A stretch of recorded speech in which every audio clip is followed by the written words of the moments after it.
One in five suffer. Erase the stigma. Brain difference is not a crime. Mental health isn't just your problem. It's our problem. And now, Mental Health Mondays with Marla and Dave. Welcome to Mental Health Mondays. Oh. I beat her to the punch. I didn't come out. It was right there, and it just didn't come out. I tried it. We are Marla and Dave. As usual, at the top of every show, I want to remind you to help support Mental Health Mondays. We bring you so many guests, so much information. Important conversations. We look forward to Important Monday. Conversations, yes. And so in order for us to keep bringing that to you, we need you guys to support us. The link is always right below the video, wherever you're watching. Our guest last week and our guest this week was and is Yashi Brown. Episode 2. This is episode 2 with her. She is, like we told you last week, an author, a writer, a poet, a public speaker, and a leading voice in the mental health space. And she's been doing that for several years, many years now. And before she even realized it, she was a help to us. And she told us so much about her journey. This week, we're going to focus a little bit more on the artistic side of Yashi. And she's no longer, Yashi's not a secret. There's so much more. Yashi's poetry and spoken word and her story of recovery have been featured on the Today Show, Yes. Fox News, CNN, Yes.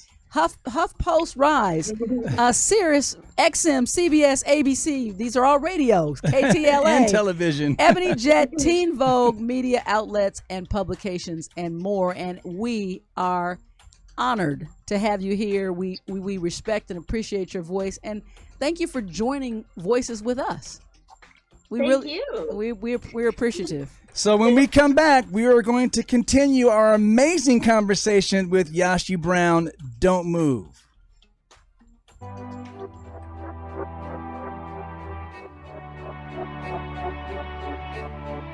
Help someone who is struggling by supporting the National Alliance on Mental Illness and be a part of the NAMI effect. Hope starts with you.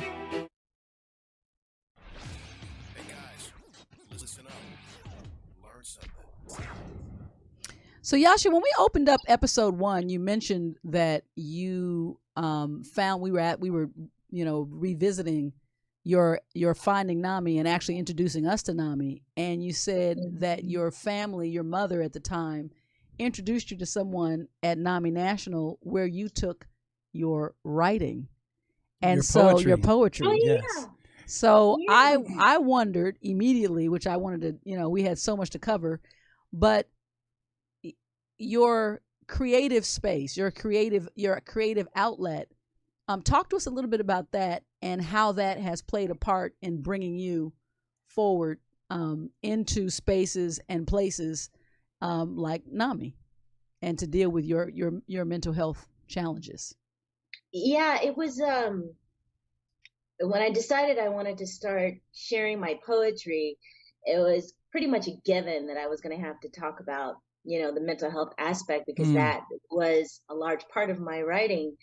And some of the topics that I was writing about, everything had to deal with the emotions, but it was also coming of age, a heartbreak, and those types of challenges, but definitely the depression aspect and what that was like at age 19, 20, 22, not understanding what those kind of feelings of isolation were, and were feelings of not wanting to be present. I remember back in 2001, in the throes of some of the deepest depressions that I was having, I was on an airplane and I wanted the airplane to crash when the turbulence was starting.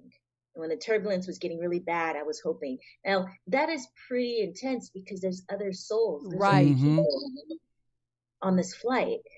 But that is how isolating depression is. Right. That is how, that's the black hole of unknowingness and also just heartache, a place of no return where it's physically painful. And so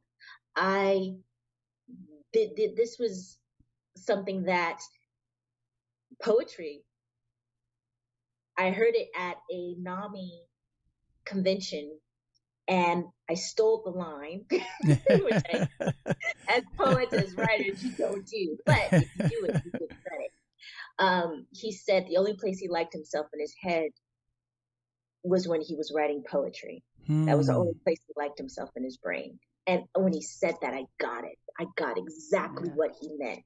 It was when you can create something out of so much pain and you like it, and then someone else reads it, which I would share with a couple people, I would have a little bit of self-esteem. It was like the self-love that I never had. I could have at the tip of my fingers if I was to write a poem. And that's what poetry became for me.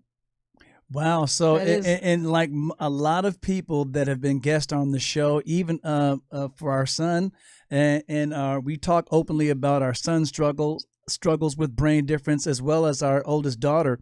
But I guess the main thing is the cathartic the hope and joy that you can feel and peace when you actually allow yourself to give in to that creative outlet. What I want to ask you is, I mean, there's no denying it. You come from one of the most well-known creative families that has ever lived. Of course, your mom, her brothers and sisters, your aunts and uncles. I was working with your brother. That's actually how I met you. You just have an amazing family. So, did you feel any pressure when it came to expressing your creativity in a family as well known as yours? Yes and no. It's interesting because poetry was something no one else was really doing in my family. That was her lane. I never felt like I was comparing myself in that way because nobody was really. There was no established poet, right? There's no, but also a lot of people get bored. So I honestly feel a lot of people are into poetry, the mainstream, the main individuals. And so there's a little bit of comfort and release in that. And it's kind of like, to hell with it anyways. A lot of people do it, exactly. But it's something that I love. So it was something I was able to make my own. And I was able to really find myself in the genre. And I was able to really find so much. I tell you, that the catharsis I felt with being able to be so transparent with writing was therapeutic in itself. Wow. I felt like the biggest daredevil on the planet when I would write a poem. Wow. I would put everything into it. I wouldn't hold back. And to me, if you did, that's what a wuss is. You do not compromise your art in that way. Right. You tell it like it is. So it was my way of being able to say all the crazy and all the things you could say crazy that was happening to me. In having a mental health challenge, I was able to be transparent because I'm an artist. You can do that. And when I would do speaking engagements later, it was just another extension of that. I would add the poems at the end, and it was my agent who would tell me, Yash.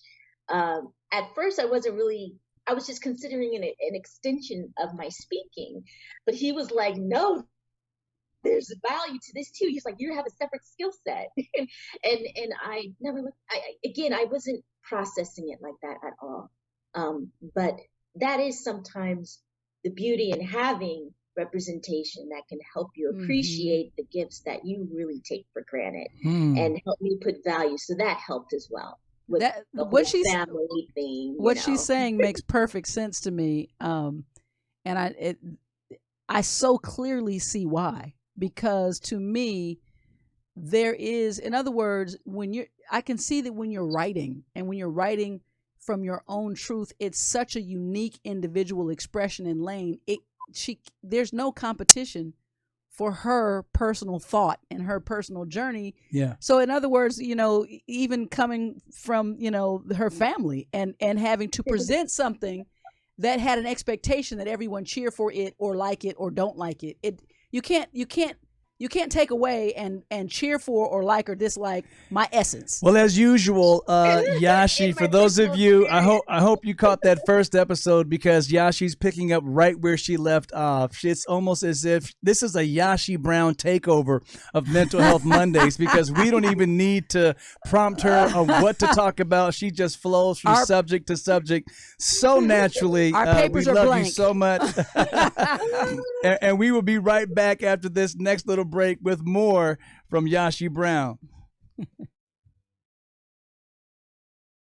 Psycho, nutcase, schizo. You may not realize it, but these terms, often used to describe someone with a mental health condition, can be very harmful. In a country where 1 in 5 people are affected by a mental illness, it's time for all of us to step up and change the conversation. When the discussion on mental illness focuses on fear instead of hope, people struggling with these conditions get caught up in the judgment and shame attached to them. They become lost in all the talk and harmful words, and they may not get the support they need. But we can help by directing our loved ones to places like NAMI, the National Alliance on Mental Illness, for life-saving resources. Just because someone's struggle isn't obvious on the outside doesn't mean they aren't hurting on the inside. We need to see the person, not the condition. Join me. Pledge to be stigma-free.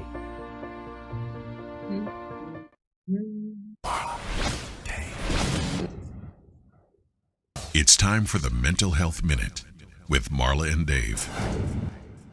When it comes to mental health, many people believe that therapy and self-help aren't necessary when a simple prescription or pill will suffice.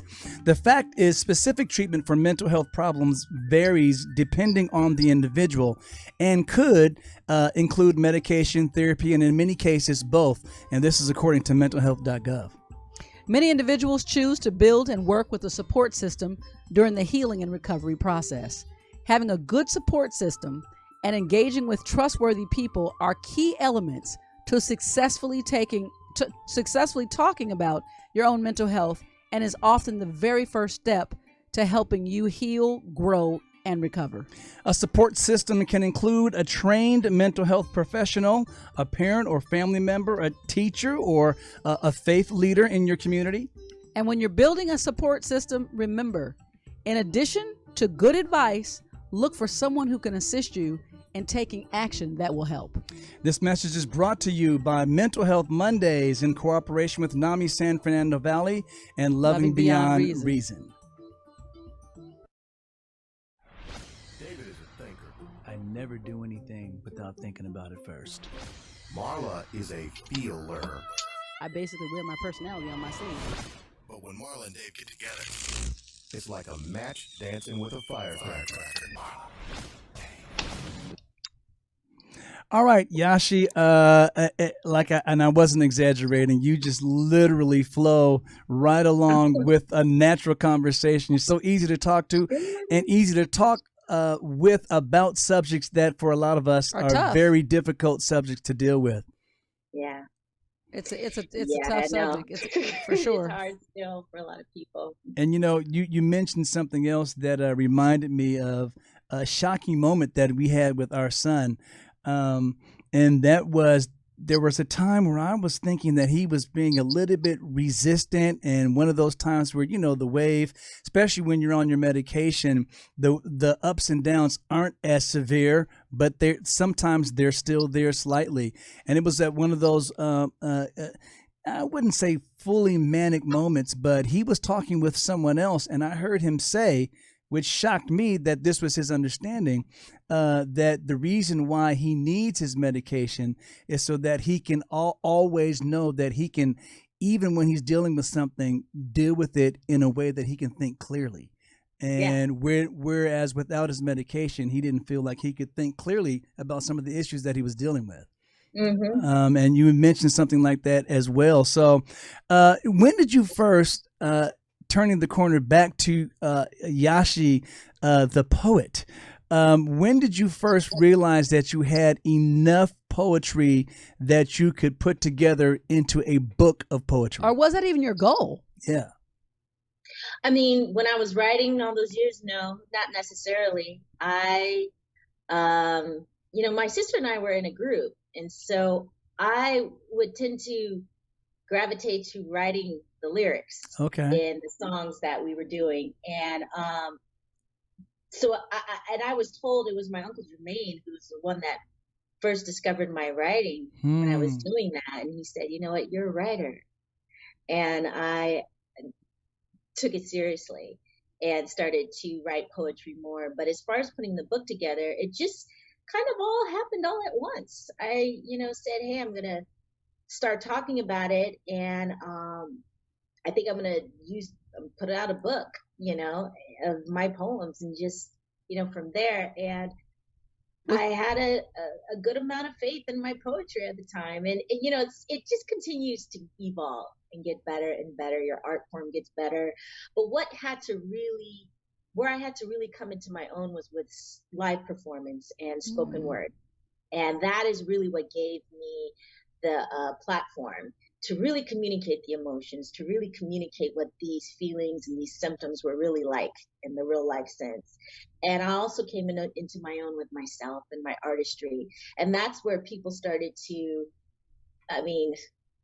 if you want to say now, what is the feedback the outside world is giving you? I'd say it was when I would do the spoken word that people were like, okay, she's an artist, Wow. Right. This is something that is authentic and very transparent. There's no fakery right here. This is not meditated. This is real. This is something that happened to her. And so that helped, it helped. And what it did is just help hone the craft, and it helped me own my art and stand behind it. Wow, that is amazing. Did that take for you a different sense of bravery to take it from in your heart and in your head to the level of performance, where you were out then, sharing this in a spoken word type environment and just giving it? Like, in other words, you at that point you had gotten to the point where everything was on this paper. Now was there any trepidation in giving it to all of us and as a performer? Yeah. Oh, definitely was. And there were moments in the beginning where I didn't think I was good enough, or, I was just new. But that's where I was mentored. Poetry. He is pretty well known in the poetry scene. His name is Poetry with an I. Okay. And he helped found the Poetry Lounge on Fairfax. I know exactly where that is. Yeah. Okay. So along with goodness gracious, their names aren't coming to me right now. But Jamel and another gentleman, I don't know him as well, they helped fund it. So it's the longest, and I think it's the largest open mic in the country. And poetry, he has a Tony Award. He's one of the original deaf poets, and he just took me under his wing. I think he just saw that there was no pretentiousness. Right. There was no entitlement. It was just a deep love for the art and wanting to learn. There was just such a willingness on my end to learn and to be better as a spoken word artist that he just really took to it and became such a dear friend and a mentor. Right. Gave me confidence. We started doing a regular open mic that was weekly, and that was the training wheels for my being able to come into my own as a spoken word artist, hands down. And from there, it was also the training wheels for my speaking engagements, because it got me in front of the mic. I first did it's so funny. It was easier for me to speak at a speaking engagement about mental health than necessarily doing a spoken word performance in the beginning. So the two just started to help each other. Wow. They just literally started one to supported the other. One sharpened the other, and there's just sharpening of both crafts at the same time. Well, Yashi, and it really was awesome. You know the drill. Hang on. We're all hanging on your every word. I'm like, I don't even want to send her to a transition. We don't want to go to the break, but we have to. We have to. We'll be right back.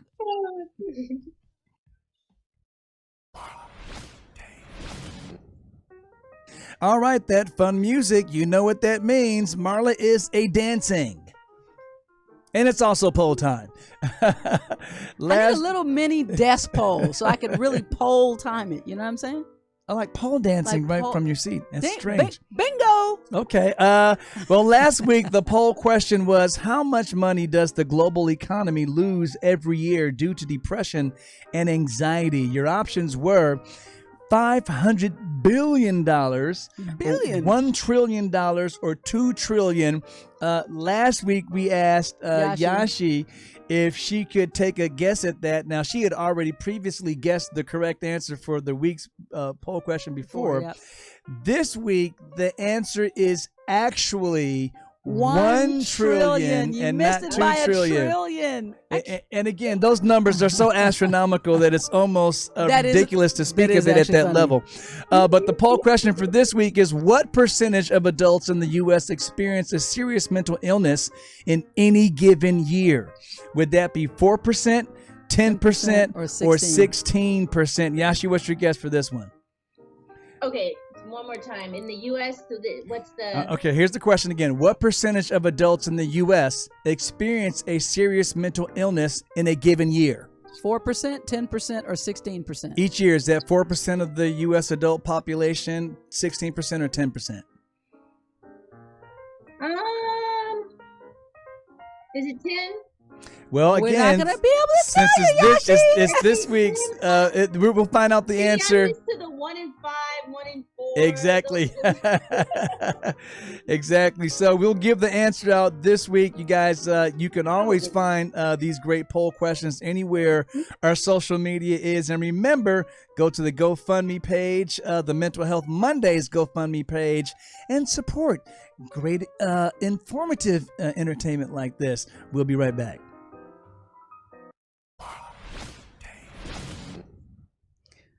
Okay, this is when I have to just say I might be getting a little sad. Yeah, it's almost over. The time flies. It's almost as if, especially when we have such a great guest like Yashi Brown. Now, Yashi, before we got started today at all, I noticed that you were wearing, you're covered in crystals almost, so to speak. And you had some great pieces on your wrist. Tell us a little bit about that as well. Oh, well, so,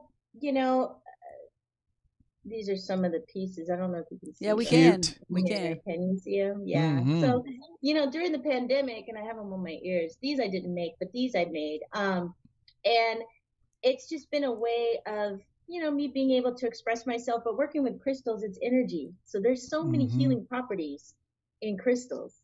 If you look it up on the internet, there's going to be a lot of, naysayers and skeptics and cynicism. Ignore that. This is nature. Believe nature. Don't believe humans. Throw your computer away. They don't know what they're talking about. Too, I guess. But no, it's true. What is available to us and what we know and how it helps to balance out our energy centers in our body, which directly affect our nervous system, which directly affects our emotions, which affects our moods. Okay. This is all mental health. It never stops. Yeah.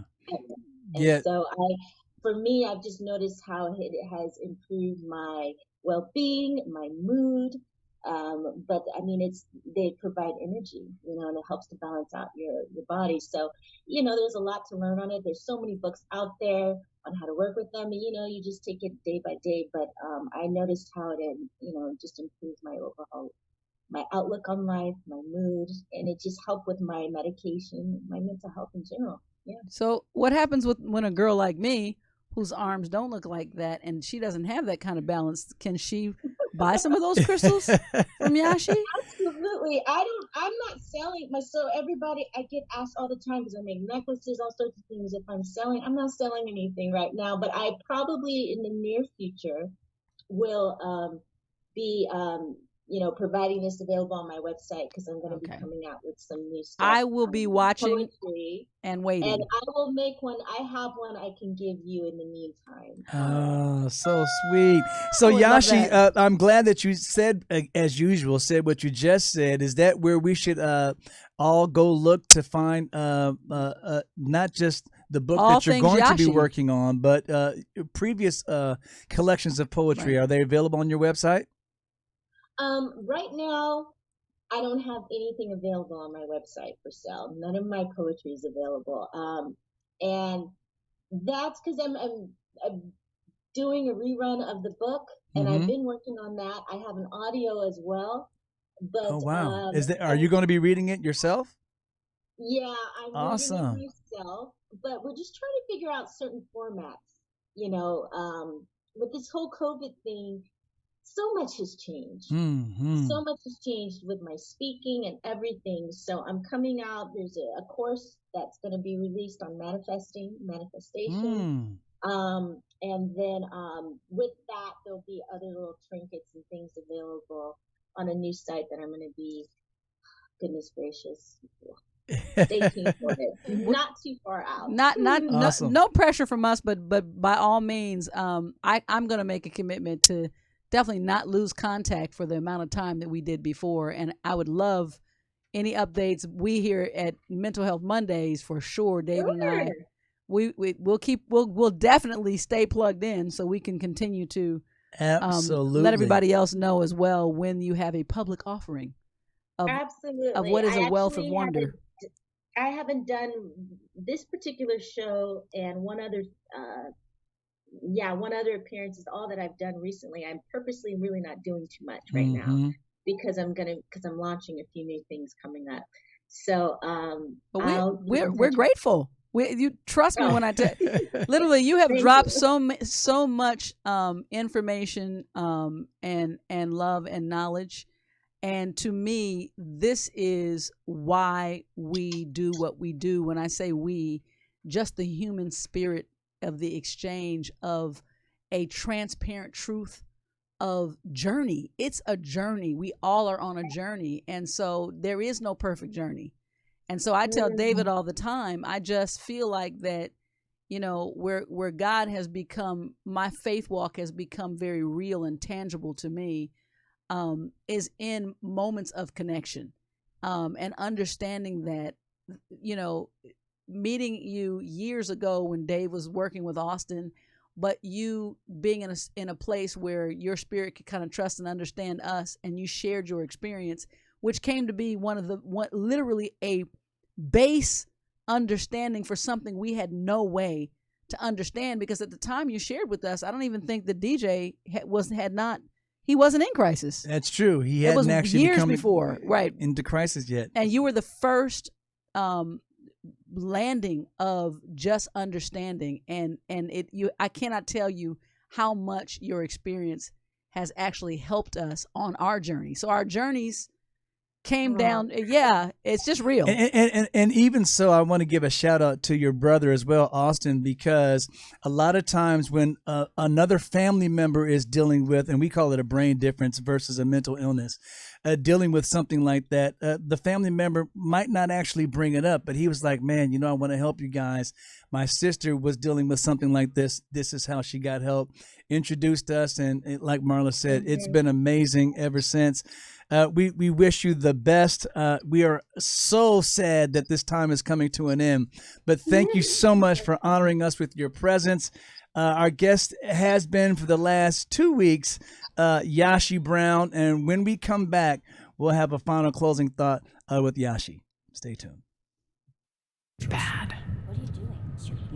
Worthless.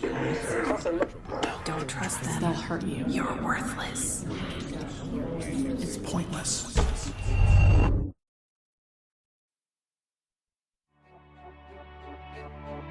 When the pain of schizophrenia meets hope, everything can change. Help someone who is struggling by supporting the National Alliance on Mental Illness and be a part of the NAMI effect. Hope starts with you. It's raw, real, and unfiltered. My, how the time flies. It's never long enough, and in this case, is especially true. Yashi, thank you so much. When I tell you that we're honored that you chose to share this time and share your life and journey with us, I really do mean that from the bottom of my heart. You're welcome. And Thanks I would just like, again, for you, as we sweep out of here, I tell everybody every week, the one thing I want everybody to remember is that you're not alone. And so, Yashi, for you, if you could leave again one more nugget for us, we'd appreciate it. Even though recovery is not necessarily a straight line, I don't believe there are any mistakes. Sometimes when you have a mental health challenge, you can feel like you're a mistake or like there are mistakes. But what it is there's a saying called the dark night of the soul. There is a learning, there's experience that you have an opportunity to take hold of.